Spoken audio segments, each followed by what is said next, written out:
গতরাতে হজ ফ্লাইট উদ্বোধনের পর থেকে হজযাত্রীরা ঢাকা ছেড়ে যাচ্ছেন। রাজধানীর আশকোনা হজ ক্যাম্প থেকে সরাসরি যুক্ত হচ্ছেন স্পেশাল করেসপন্ডেন্ট নজরানা চৌধুরী। নজরানা, আজ কতজন হজযাত্রী যাওয়ার কথা রয়েছে?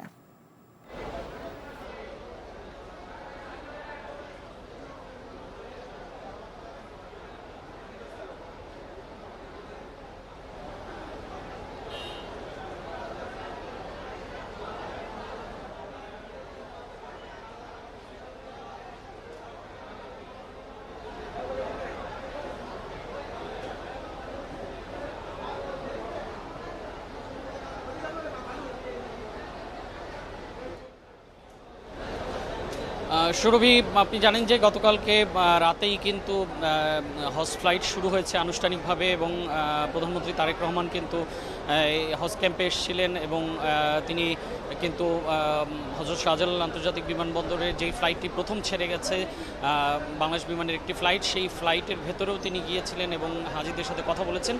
তো সেই প্রথম ফ্লাইটটি কিন্তু ইতোমধ্যে জেদ্দাতে পৌঁছে গেছে। আর আপনাকে আরেকটা জিনিস জানিয়ে রাখি যে আজকে টোটাল 18টা ফ্লাইট ছেড়ে যাওয়ার কথা সৌদি আরবের উদ্দেশ্যে এই হজযাত্রীদেরকে নিয়ে। তার মধ্যে দুঃখিত 14টি ফ্লাইট। তো এর মধ্যে 2টি মদিনায় যাবে আর 12টি যাবে জেদ্দায়।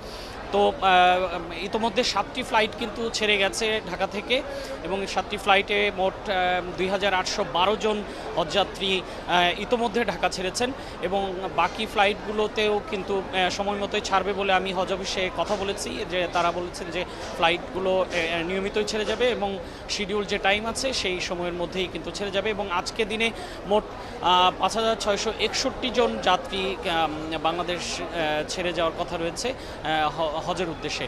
তো এখন পর্যন্ত ব্যবস্থাপনা মোটামুটি সুষ্ঠুই আছে।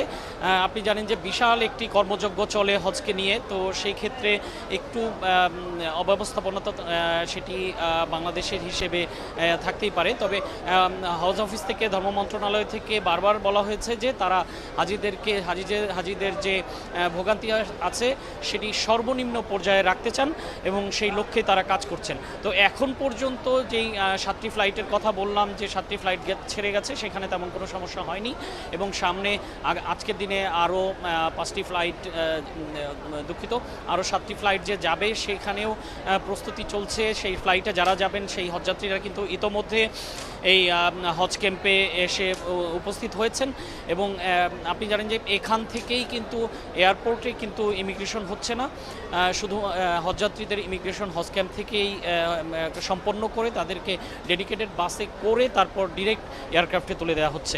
তো এখন পর্যন্ত সুরভি এটুকুই।